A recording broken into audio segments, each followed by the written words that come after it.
Fam, I want to do a shout out to user VH. Thank you for watching my videos. Thank you for saying you support me. Thank you for saying good luck on my surgery and my job and everything. I appreciate that.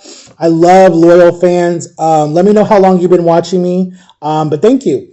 Let me put some lotion on because I feel so bad when I don't have lotion on. I don't like when I'm like all ashy and stuff. Holy crap, I'm fat as heck. I got boobies in the back.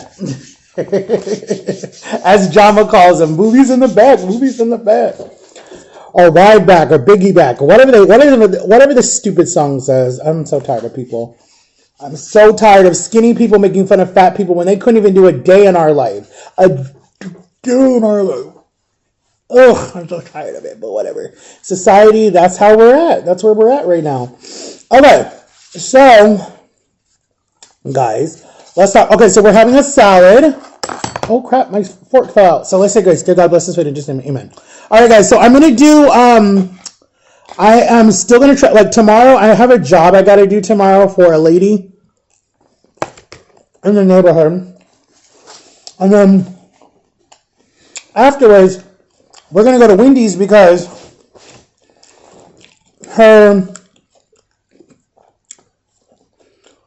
she loves Wendy's chicken nuggets. So she said, do you mind coming and helping me clean out my closet? Because her husband just passed. So she's like, can you come help me clean out my closet? And I'm like, no, I don't mind. All her kids are gone. They don't even live in Florida. So I'm like, I don't mind. So I'm going to do that tomorrow. Tomorrow's my dad's birthday. Happy birthday. Tell him that. Say happy birthday in the comments, guys, so I can tell him. He turns 69. My dad getting old. But there was a story I wanted to tell you guys. What did I want to tell you guys? Oh, yeah. Let me tell you guys this story. I'm going to tell you guys this story. And I should have told, I'll wait until next year to tell that story. But let me tell you this story.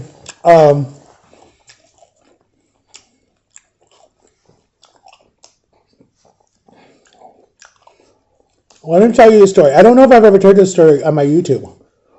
But, okay. So picture this, guys, right? I'm 14 years old, right? And I don't know what happened this morning. I don't remember exactly what happened this morning. But this was like a week of fight. Well, argument with my mom and my little brother, right? Because it was just the three of us at home. My dad was always gone, right? And cops being called. My mom says she doesn't even remember. She says she called them on me once. That's bullcrap. She called them on me 6 times. It's probably in the record. Anyways, this day, I don't remember what happened, but I know what happened, and I'm not. Nothing against you, bro. Nothing against you because we're way older. We're adults. You're a dad now. It's nothing against you. If you even watch my videos. I doubt you even watch my videos. But this is nothing against you. But my brother had a way of, he would tease me like, I'd be on the floor playing with my cars on that big fake town, the car mats that they had for people or whatever with Hot Wheels. It was like a roll-up mat and it had like the city, you had the fire truck and the ambulance and the doctor's office and all the different stuff. So I would always be playing in the family room because, I had really bad abandonment issues. So I always had to be close to my mom. I had to, even though I just still had to be close, I had to know that she was somewhere close so I could go off and be quiet and play by myself or whatever, instead of me just being so hyper. And so when I would be playing by myself, she would be like, oh, he calmed down. He's good. Whatever. Right. Because I was very hyper child, very, very hyper child. So when she would just peek over and see me playing and I'm laughing, I'm joking around, I'm having fun, then here would come my brother like King Kong and he would knock over everything that I built and I would just flip out and start screaming and everything and just get mad, right? And so it's funny now to see my nephews be like that because you have the older brother and the younger brother and it's the same thing. But anyways, so this day, I think I wasn't playing with my cars, but I think he was teasing me for something. I don't remember what it was. And it was just a normal homeschool day. And I remember we got in a fight. We were fighting, we were wrestling, whatever. And then my mom says that I threatened her with a broom. Whoop-de-doo. What am I going to do? Sweep you under the table? Like, what am I going to do with the broom? So anyways, I think she got to so whatever she did, I don't know what she did. I don't know who she called. Oh, I know what happened. The police came. The police said, listen, you call us like all the time. And I knew the sheriff, and he's like, every time we come here, your son is super, super calm. You're starting to look cuckoo, right? And so I remember he was like, look, we can take him to juvie, right? And we can keep him with juvie, okay?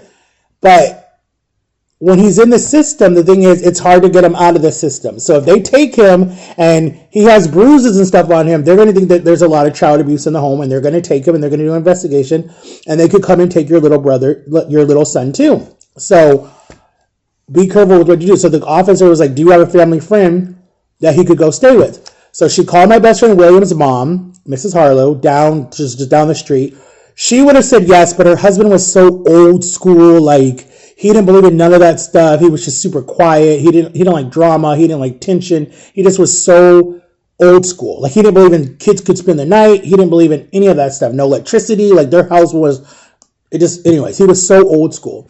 So he didn't believe in that because that's not how he was raised. So he said, we could take him for the whole day, but he can't spend the night. Like that's what she said. We could take him for the whole day, but he can't spend the night. And I was just so pissed because, hello, you want to go live with your best friend for a while. And William was like my best friend in the whole world at that time, right? And he's older than me by like 7 years or something like that, but we were best friends.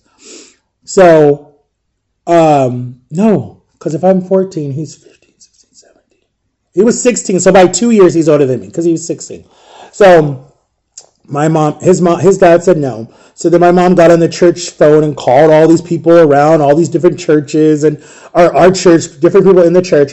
So this doctor named Mr. I forget what their name was, but this doctor said, yeah, I'll take Matthew, no problem. Like, my kids love him, I'll take him. And so my mom's like, okay, I'm going to take him to water. I'm going to take him to Walmart water. I'm going to take him to water.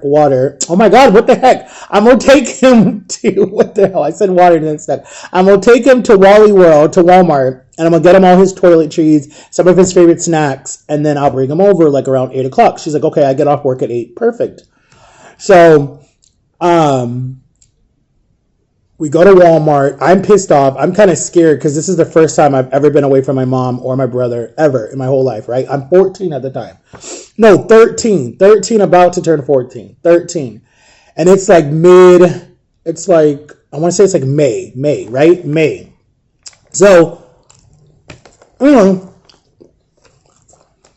so we go to Walmart.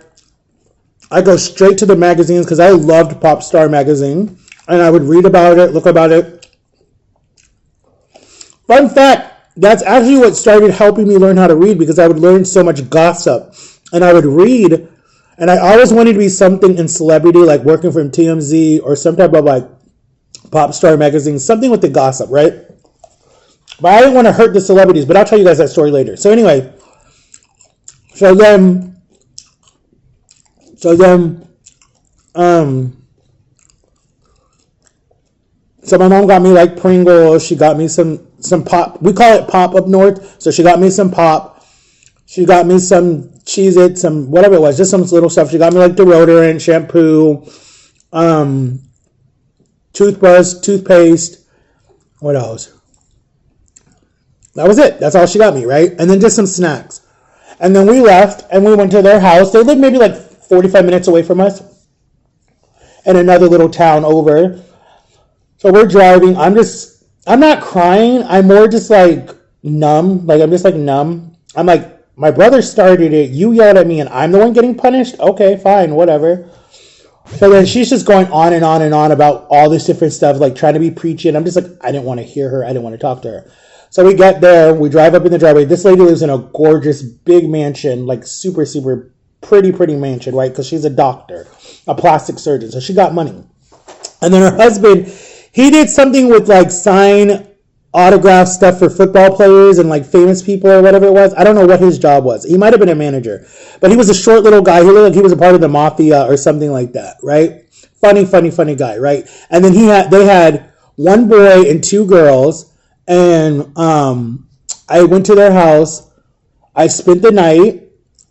And then they were going away on a trip. And so the next day I ended up at this family next to us who we knew from the Air Force. And I stayed with them. And my mom was so mad because she wanted one night. And then I get with this family. They keep me for 7 months, guys. And in those 7 months, I ran away every day because there was one incident. I'll never forget this. I forget what I did. I did something. So there was like this. I might have told this story. There was this tool that came out in the homeschool families, and you can look it up. It's like this pipe. It's a pipe with a black handle, and you're able to spank your kids with it, right? Hit them with it, right? And so they were telling parents of like unruly kids to use that as discipline instead of, using your hand or a belt or whatever it was. So it was like this switch thing, right? It was like a metal pipe with like, not a metal pipe. It had a black handle and one of those long, like the old, things you would use to put in a glue gun. It had like one of those on it with like a black tip, right? So I remember there was his son got hit the night before, and I forget what I did. And the guy like took me in the room and was like, "It's your turn." And I'm like, "Oh hell no, you're not going to hit me." And I'm like, "I know my mom never said you could put your hands on me because my parents didn't believe in that. If they're going to discipline you, it's my mom and dad, no one else." I feel the same way too. No one else should hit your kid except you or the father or mother, whatever the situation is, right? I don't think a grandma, auntie, brother, sister, nothing, neighbor, none of that stuff, right? So anyways, I was like, hell no. So I grabbed the thing, I broke it, and then I walked out the house. And I walked all the way down to the church because the church that we all went to was not that far. I called my mom and I'm like, "Mom, did you say he could spank me?" And she's like, "No, I never said he could spank you." So then she said, "So now he's trying to beat you?" I said, "Yeah, he's looking for me right now, going down each street trying to call my name."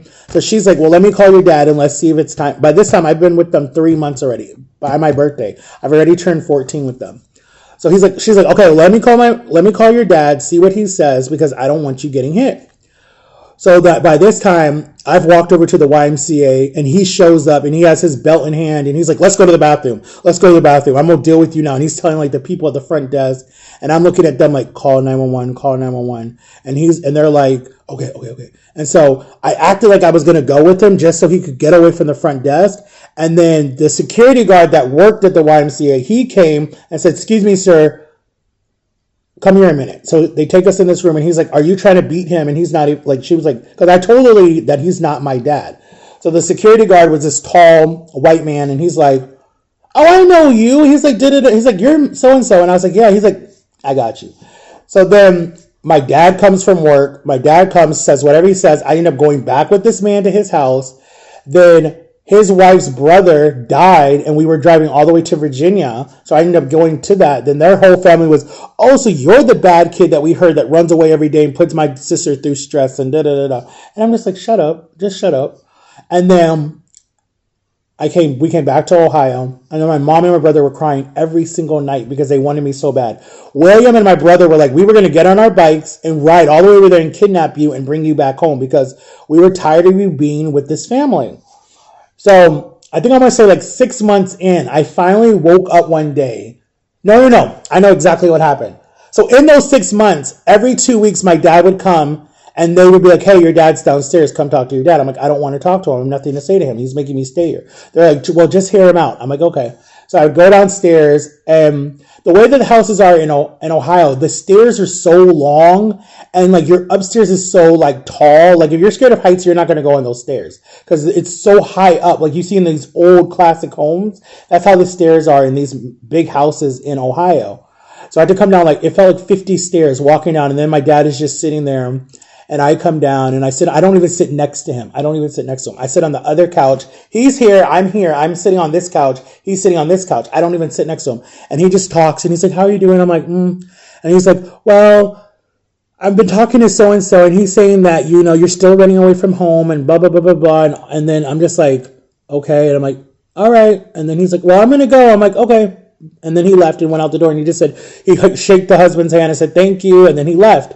And then the next day was homeschool day at this church. And so we went, and I remember my mom and my brother drove up in my mom's Chrysler van, green van, I knew the van. And my mom just got her new flip phone by Verizon.